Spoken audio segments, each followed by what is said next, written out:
to read the Gospels, we have to ask the question, what is a gospel?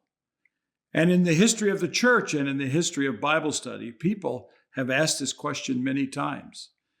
One of the most common approaches to the Gospels is to think of them as biographies. And many different scholars have approached the Gospels through the lens of a biography. And this is where current scholarship is that they see the Gospels as biographies. And Craig Keener, a professor at Asbury Seminary, calls them Christobiographies. And that's a very helpful term. But there's something about the Gospels as biographies that differs from what we know of other biographies in the ancient world. In particular, the Gospels are seemingly obsessed with the last week of Jesus, in which he is killed or murdered, unjustly crucified. And this becomes the centerpiece of these Gospels. So it becomes a rather peculiar, strange biography to look at the Gospels as simply biographies. So one professor one time said the Gospels are actually tragedies. Well, in classical Greek and in the classical Greek world of tragedies, there's something about the Gospels that ends on a sad note, particularly the Gospel of Mark. But yet there's a resurrection which could turn him almost into what we would call a comedy. And yet at the same time, we know the Gospels are compilations of traditions. Matthew and Mark and Luke, when you read them, most people will tell you they can't remember which gospel said what because the Gospels overlap with one another. 90% of Mark, or even more, can be found in either Matthew or Luke. If we lost Mark, we would have almost all of it in Matthew and Luke. So they are compilations of stories and sayings and events in the life of Jesus that put together the biography in a rather strange form of focusing on the last week where Jesus suffers and is crucified, and yet the final note of the Gospels, particularly Matthew and Luke, as well as John, is that Jesus is raised from the dead, and now we have the good news of resurrection. When we compare Matthew, Mark, and Luke, and John, however, we notice that there is a rather loose set of chronological indicators that if you try to put the Gospels together into a very tight chronology, there are many challenges to it.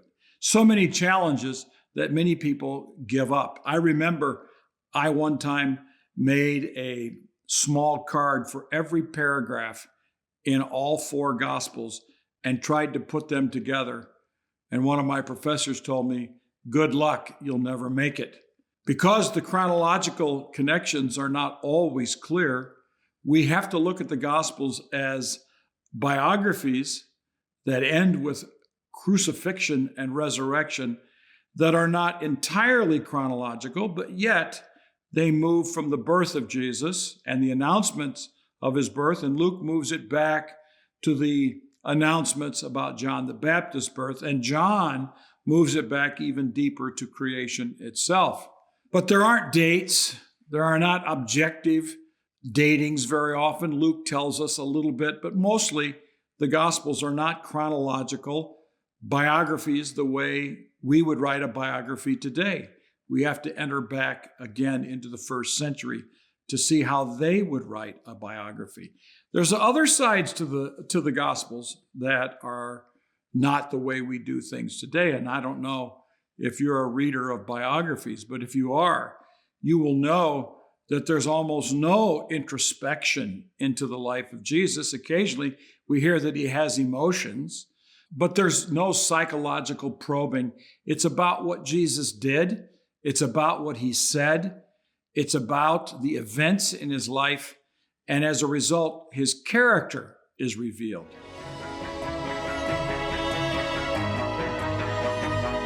So I like to describe the Gospels as didactic and charismatic biographies. They teach, that's what didactic means, And charismatic tells us that they preach. The Gospels, in other words, are not objective studies of Jesus by distant or objective historians who are laying out the facts so people can sort of make up their mind who this Jesus may have been. Rather, Matthew opens up, and this is the first gospel of the New Testament, by basically telling us this is the Messiah. There is nothing objective in the sense of laying out data and then concluding that he's the Messiah. Matthew preaches, he states, he claims that Jesus is the Messiah from the beginning and shows how Jesus is a fulfillment of the Abrahamic and Davidic stories. So the Gospels are didactic in that they teach us who Jesus is, and they are charismatic in that they preach who Jesus is. But there's something distinct about the Gospels that I find very helpful for all of us if we would appreciate this. Every Gospel is broken into paragraphs, or what we often call pericopes, individual accounts and traditions about Jesus. And if we read each one carefully, listen to it, and watch what happens, we see something that is revealing. And that is, every paragraph in the Gospels is the gospel itself. This leads us to a question. Why did they call these biographies that focus on the death of Jesus and tell the resurrection, that are didactic and charismatic? Why did they call these the gospel? Here's an interesting fact. No one called these books a gospel until late in the 2nd century. They instead said of these books that this is the gospel according to Matthew or Mark or Luke or John. In other words, they weren't saying that these books are gospels. They are saying the gospel is found in these books. So why did they call these gospels? I think the answer to this is fairly clear. If we read in our New Testament in 1 Corinthians chapter 15, we get a statement like this, that this is the gospel. The gospel is the story of the life and the death and the burial of Jesus, along with his resurrection. When the early apostles preached sermons in the book of Acts, we realize that they are gospeling. They are telling the gospel.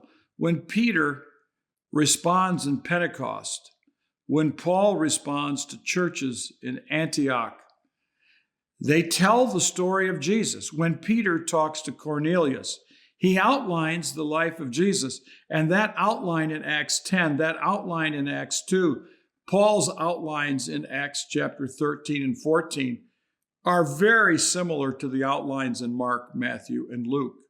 This is why the first 4 books of the New Testament are called Gospels. In fact, they are the gospel because they tell the story of Jesus, which leads us back to every paragraph. Every paragraph is about Jesus. Yes, we learn about Peter. We learn about Mary. We learn about the other apostles. We learn about Pharisees. We learn about Sadducees. We even learn probably a little bit about the Zealots, maybe even the Essenes. But the stories of the Gospels, each one of them is a story about Jesus. The paragraph heading for every paragraph in the Gospels should start with the word Jesus, because every paragraph is about him. As a result, we are being gospeled simply by reading the Gospels. And what we learn is an interpretation of the life of Jesus. Matthew opens up that gospel by telling us that Jesus is the Messiah, the one who fulfills the story of David and the story of Abraham. And then he trots through names. And this is the generations that led to the life of Jesus. Then we get to stories in the life of Jesus. Some of them about when he was young in Matthew chapters 1 and 2 and Luke 1 and 2. But right away, they start interpreting who he is. Mark tells us that this is the Son of God. Luke frames the gospel in such a way that he's written a great story about Jesus, and it is fulfilled in those early birth narratives as the Old Testament texts come to fulfillment. John says, in the beginning, and nobody who reads the Bible cannot know that this is an evocation of Genesis 1:1. We've started all over. Jesus is the beginning of all creation. New creation comes to place in Jesus of Nazareth. So the Gospels are biographies that focus on the death and resurrection of Jesus, that teach us about Jesus, and that preach the gospel to us because they tell us the story of Jesus in a framework, an interpretive framework. And that framework is that Jesus is the fulfillment of the story of Israel.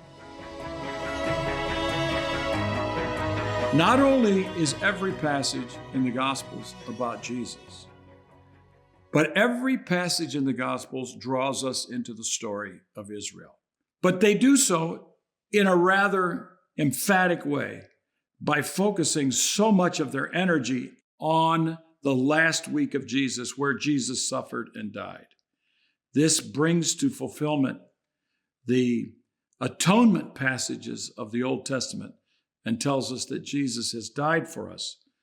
But these are not stories just of a tragedy and of a tragic death. These are the stories of a resurrection. So this biography of Jesus leads us to someone who died for us and who was raised for us. And all throughout these passages, we have evocations of the Old Testament. And they are telling us over and over again, all four Gospels, that Jesus is the fulfillment of the story of Israel. And it calls us to start all over reading the Bible with Genesis 1 so that we can make sense of who Jesus was.